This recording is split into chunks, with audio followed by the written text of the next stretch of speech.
ক্ষমতায় গেলে প্রথম দিন থেকেই শুরু হবে রাষ্ট্র সংস্কার বললেন গয়েশ্বর।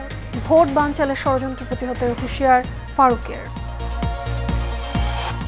নিত্যপণ্যের ঊর্ধ্বমুখী দামে দিশেহারা সাধারণ মানুষ, সরবরাহ কমায় শতকের ঘরে সবজির দর, নাভিশ্বাস ক্রেতাদের। নূরের উপর হামলার ঘটনায় তদন্ত কমিশন গঠন করেছে সরকার, মন্ত্রিপরিষদ বিভাগের প্রজ্ঞাপন জারি। এবং আফগানিস্তানে ফের ৬.২ মাত্রার ভূমিকম্প, ব্যাপক ক্ষয়ক্ষতির শঙ্কা, সহায়তায় ত্রাণ পাঠালো বাংলাদেশ।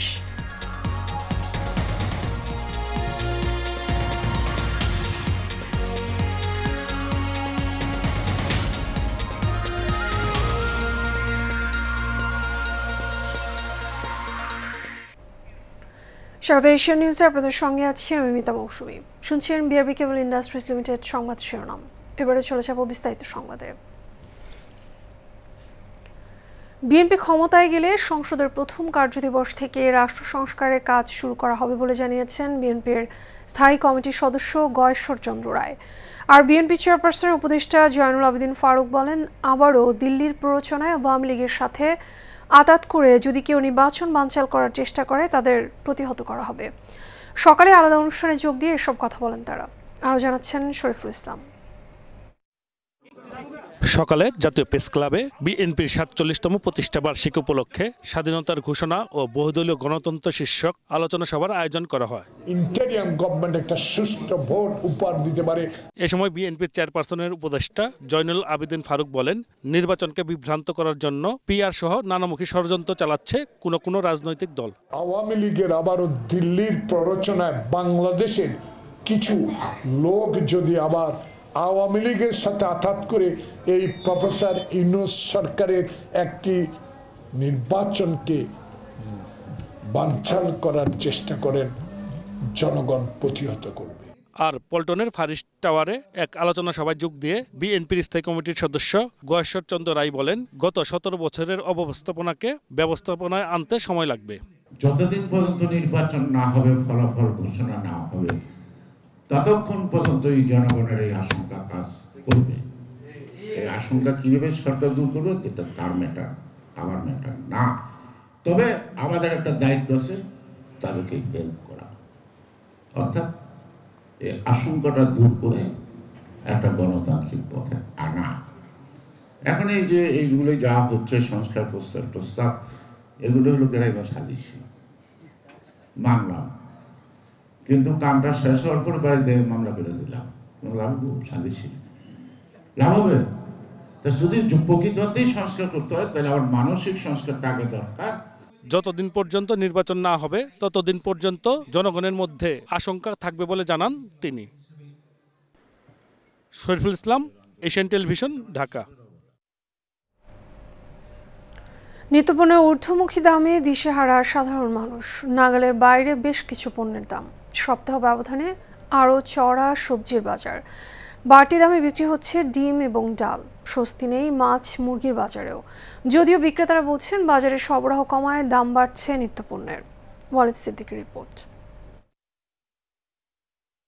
দামেই বিক্রি হচ্ছে সব সবজি, বেগুন, ঢেঁড়স, বরবটি ও পটল সহ প্রায় সব সবজি ১০০ টাকার উপরে। টমেটো ও কাঁচা মরিচের দাম কিছুটা কমেছে। টমেটো প্রতি কেজি ১৬০ টাকা আর মরিচ ১৮০ টাকা। ইন্ডিয়ান টমেটো ১৬০ টাকা কেজি, তার সিম নতুন সিম এখন বাইরে দিয়েছে ২০০ টাকা বিক্রি করি। লাউ ৮০ টাকা, মিষ্টি কুমড়া ৬০ টাকা কেজি, পটল ৮০ টাকা। ভারত থেকে চাল আমদানি করার পরও কমেনি আশানুরূপ দাম। আর ডাল বিক্রি হচ্ছে বাড়তি দামেই, প্রতি কেজি ১৬০ টাকা। মাছের দাম গত সপ্তাহের চেয়ে কিছুটা কমেছে, তবে তা সাধারণ মানুষের নাগালের বাইরে। আর ইলিশ মাছের নাম মুখে আনাই দায়। ঝাটকা ইলিশ ৭০০ টাকা কেজি আর বড় ইলিশ বিক্রি হচ্ছে ২৫০০ থেকে ৩০০০ টাকা। আগে যেমন পানি বৃষ্টিপাত হলে কারণে পানিটা বাড়তেছিল, এই কারণে দাম মাছ ধরতে পারে না, দামটা বাড়তেছিল। কিন্তু এখন পানিটা টান দিলেছে যেহেতু এখন দিন যাবে মাছের দাম আশা করি নিয়ন্ত্রণে চলে আসবে, আরও কমবে। আদা, পেঁয়াজ, মসুর ডাল এই তিনটার দামই অতিরিক্ত ছিল, দুইটার দাম কিছুটা কমে আইছে। আদার দাম বেশি কমছে, মসুর ডালটা কমে নাই। মিনিকেট চাল ৭২ থেকে ৮০ টাকার মধ্যে বিক্রি হচ্ছে ভালোগুলা, আর নাদির চাল আপনার ৭৫ থেকে ৯০ টাকা পর্যন্ত, ২৮ চাল 60 থেকে 65 টাকা। চালের দাম মোটামুটি একটু কমের দিকেই আছে। যদি ইন্ডিয়ান চালটা এভাবে আসতে থাকে তাহলে বাজারটা হয়তো একটু কমবে। সবজির দাম, মাছের দাম, গোশের দাম, মুরগির দাম, ডিমের দাম আগে কিনতাম 45 টাকা করে, সেটা এখন 50 টাকা হালি।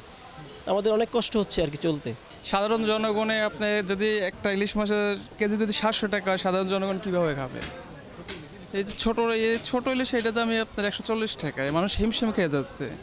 পেঁয়াজের দাম হচ্ছে আপনার 80 টাকা কেজি। তো সাধারণ যে মানুষগুলো আছে, গরিব মানুষজন আছে, এদের তো আপনার মানে যাতায়াত যে টাকা ইনকাম করে বাজার করলে তারপরে আর কিছু থাকে না। ডিম ও মুরগি কিনতেও হিমশিম খাচ্ছে সাধারণ মানুষ। ডিমের ডজন 140 টাকা, প্রতি কেজি ব্রয়লার মুরগি বিক্রি হচ্ছে 185 টাকা, আর লেয়ার মুরগি 340 টাকা। ব্রয়লার চলতেছে 180 থেকে 85 টাকা, আর লেয়ার চলতেছে 330 থেকে 320 টাকা, এরকমই। গরুর মাংসের দামের হেরফের হয়নি। প্রতি কেজি গরুর মাংস 780 থেকে 800 টাকা, আর প্রতি কেজি খাসির দাম 1100 টাকা। Walid Siddiqui, Asian television, Dhaka. গণ অধিকার পরিষদের সভাপতি নুরুল হক নূরের উপর হামলার ঘটনায় তদন্ত কমিশন গঠন করেছে সরকার। বৃহস্পতিবার রাতে মন্ত্রী পরিষদ বিভাগ থেকে এ সংক্রান্ত একটি প্রজ্ঞাপন জারি করা হয়েছে। এতে বলা হয়, সরকার the commissions of inquiry act 1956 প্রদত্ত ক্ষমতা বলে গণ অধিকার পরিষদের সভাপতি এবং ডাকসুর সাবেক ভিপি নুরুল হক নূরের উপর হামলার ঘটনায় তদন্ত কমিশন গঠন করা হয়েছে। বাংলাদেশ সুপ্রিম কোর্টের হাইকোর্ট বিভাগের বিচারপতি মোহাম্মদ আলী রেজাকে সভাপতি করে কমিটিতে স্বরাষ্ট্র মন্ত্রণালয়ের সিনিয়র সচিব, সশস্ত্র বাহিনী বিভাগের প্রিন্সিপাল স্টাফ অফিসারকে সদস্য করা হয়েছে। কমিশনকে আগামী 30 কার্যদিবসের মধ্যে প্রতিবেদন দাখিল করতে বলা হয়েছে।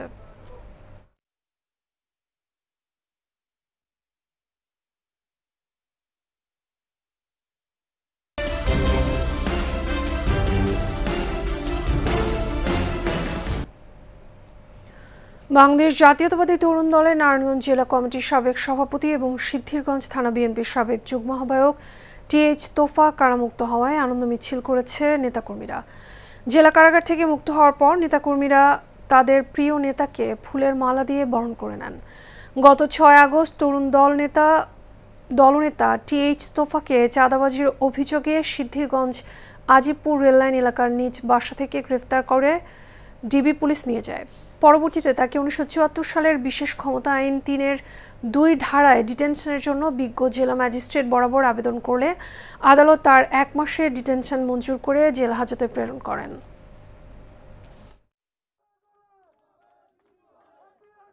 আমার নামে 97টি মামলা হয়েছে, 28 বার গ্রেফতার করা হয়েছে আমাকে, কিন্তু আমরা দলের ভালোবেসে। এর সাথে শেষ করবো এশিয়ান নিউজ। তার আগে বিআরবি কেবল ইন্ডাস্ট্রিজ লিমিটেড সংবাদ শিরোনামগুলো জানাবো আরও একবার।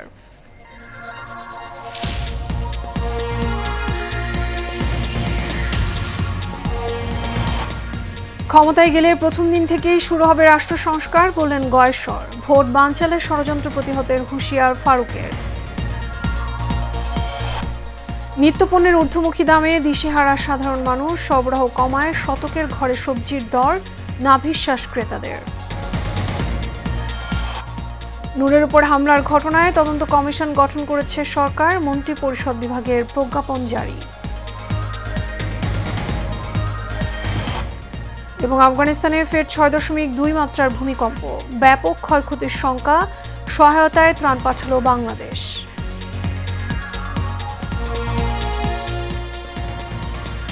এশিয়া নিউজ এ পর্যন্তই। আমাদের পরবর্তী সংবাদ দেখার আমন্ত্রণ রইল। এতক্ষণ সাথে থাকার জন্য ধন্যবাদ সবাইকে।